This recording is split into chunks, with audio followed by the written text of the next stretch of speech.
Hi guys, আসসালামু আলাইকুম। Welcome to Ayesha's kitchen and blog. চলে আসলাম তোমাদের সাথে নতুন একটা ভিডিও নিয়ে।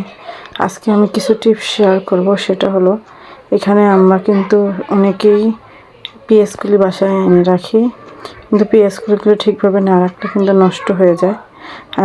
আমি যেভাবে রাখতেছি, তোমরা যদি এভাবে রাখো তাহলে পেঁয়াজগুলো নষ্ট হবে না। এই পেঁয়াজগুলো দিয়ে তোমরা যে কোনো সময় যে কোনো কিছু করতে পারবে। আর পেঁয়াজগুলো কিন্তু ফালানো যায় না, খাওয়া হয়ই।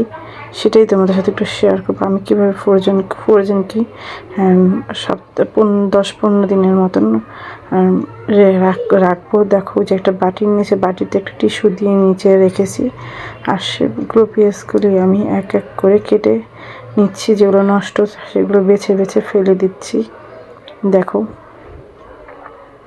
দেখে দেখে সবগুলো এভাবে পরিষ্কার করে নিতে হবে। যদি আমরা এভাবে পরিষ্কার করে নিই তাহলে কিন্তু আর পেঁয়াজগুলো এগুলো ফালানো যাবে না। তোমরা চাইলে আমার এই পদ্ধতিটা অবলম্বন করতে পারো। এরকম করে আমার 3-4 আটি নিয়ে আসছিলো তোমার ভাইয়া। আমার পেঁয়াজগুলিও খাওয়া হয়েছে, পেঁয়াজগুলোও কিন্তু ফালানো যায়নি। এই দেখো পেঁয়াজগুলো, মাশাআল্লাহ অনেকগুলো কিন্তু পেঁয়াজ বের হয়ে গেছে। এখন বর্তমানে কিন্তু নতুন পেঁয়াজ বের হয়েছে। আর আগের পুরানো পেঁয়াজের দাম কিন্তু প্রচুর।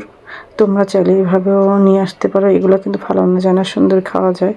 এটা আমার কিছুদিন আগের ভিডিও। তখন দেশি পেঁয়াজের দাম ছিল 160 টাকা, 70 টাকা কেজি তখনকার দিনের। কিন্তু তখন আর ভিডিওটা দেওয়া হয়নি, আজকে আমি দিচ্ছি।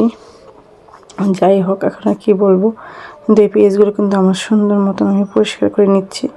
এখন রান্না করবো এই পেঁয়াজ দিয়ে, কত সুন্দর কালার হয়।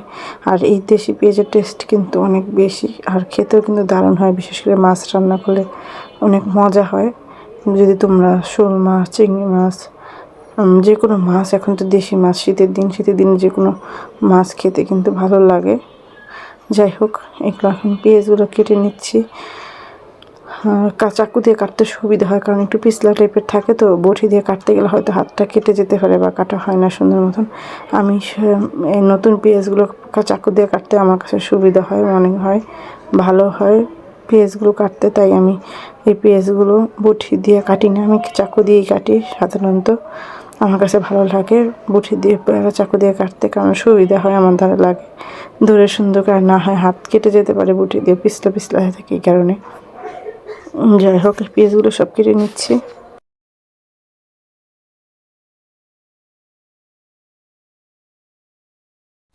পেঁয়াজগুলো কাটা একদম শেষ।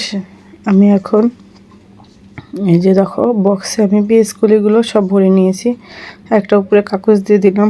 অনেক দিন পর্যন্ত আমার এই পেঁয়াজকলিটা থাকবে, আর থাকছেও। আমি অনেক দিন পরে এই ভিডিওটার ভয়েস দিলাম, কারণ এই ভিডিওটা না হয় আমি 1 সপ্তাহ আগে বানিয়েছি, তখন আর সময় হয়নি। যাই হোক, আজকে তোমাদের সাথে শেয়ার করলাম। এইভাবে তোমরা ইনটেক করে রাখতে পারো। আর এখন পেঁয়াজকলি আর পিস দিয়ে আমি পোলাও রান্না করব, সেটাই তোমাদের সাথে একটু শেয়ার করতেছি। দেখো, এখানে পেঁয়াজকলি কুচি করে নিয়েছি। পেঁয়াজকলি দিয়ে যে পোলাও রান্না করা যায়, যারা এখনও রান্না করনি তারা একবার হলো আমার মতো ট্রাই করে দেখবে। এগুলো কিন্তু ফালানো যায় না, তোমরা চাইলে এইভাবে রান্না করে নিতে পারো। সাদা জায়গার পেঁয়াজগুলো ওইগুলো কিন্তু নেওয়া যায়। পেঁয়াজটা সুন্দর করে একটু ব্রেস্তা করে নিব, সাথে গরম মশলা, আদা রসুন দিয়ে রান্না করব আমি। এইটা পোলাও রান্না করবো আমি একদম অল্প চালের, আধা কেজি চালের। আর এখানে যে দেখো, পেঁয়াজটা ভাজা করে নিচ্ছি। ওখানে আদা বাটা দিয়ে দিচ্ছি 1.5 চামচ, আর বাদাম বাটা দিয়ে দিলাম 2 চামচ আন্দাজ। আমি ব্লেন্ডারে গুঁড়া করে রাখি, যাতে আমি যে কোনো সময় পোলাও রান্না করার হলে আমি রান্না করতে পারি।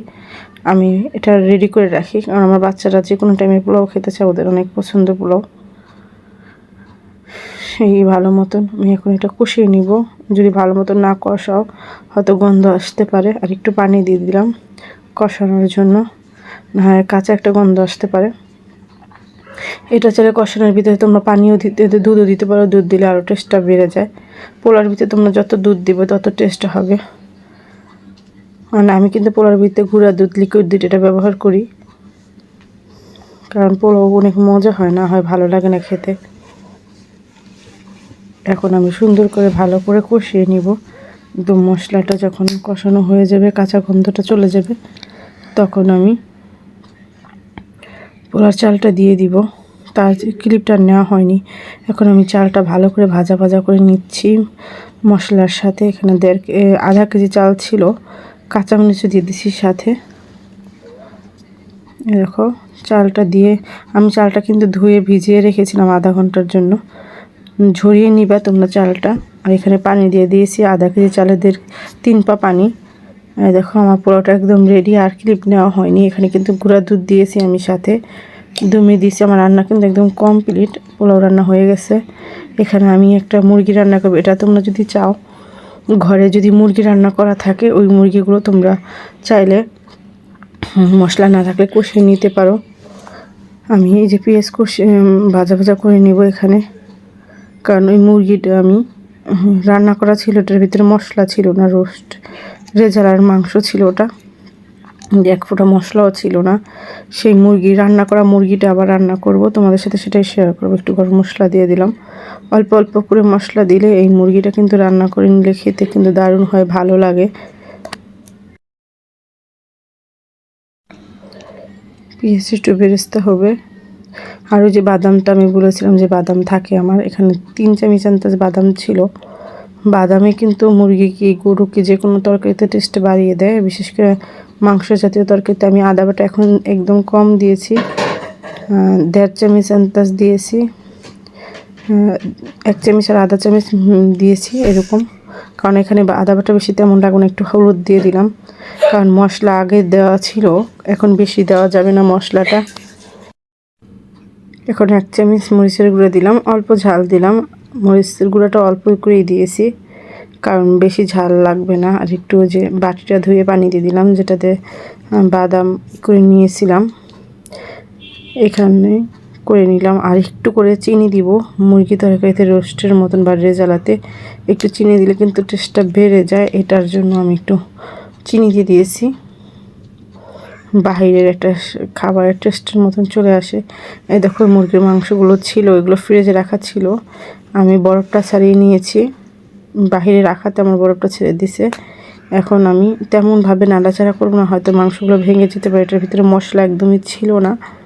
তোমরা চাইলে যারা রান্না করা মাংস কীভাবে আবার রান্না করবো সেটার পদ্ধতি আমি দেখিয়ে দিলাম।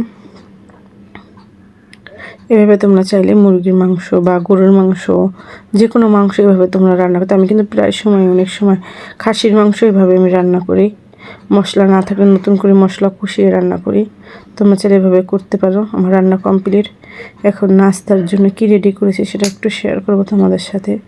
এটা কিন্তু নান রুটি বানিয়েছিলাম, নান রুটি বানিয়ে একটু নাস্তা রেডি করেছি। এটা পুর বানিয়ে একটা রুটির মতন একটা নাস্তা বানিয়ে নিলাম, বাচ্চাদের দিলাম, কারণ বাচ্চারা চায় একটু।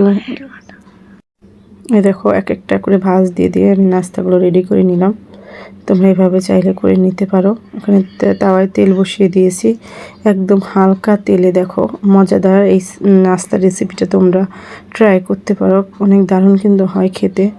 অল্প আছে দেখো ভেজে নিচ্ছি লাল লাল করে, দেখতে কিন্তু দারুণ লাগছে, খেতেও কিন্তু অনেক মজা হয়েছে। তোমরা চাইলে এভাবে এই নাস্তাগুলো রেডি করতে পারো। আমার ভিডিওটা যদি ভালো লেগে থাকে অবশ্যই লাইক দিয়ে কমেন্ট করে যাবে। যারা যারা নতুন বন্ধু আছো, আজ এ পর্যন্ত, আল্লাহ হাফেজ।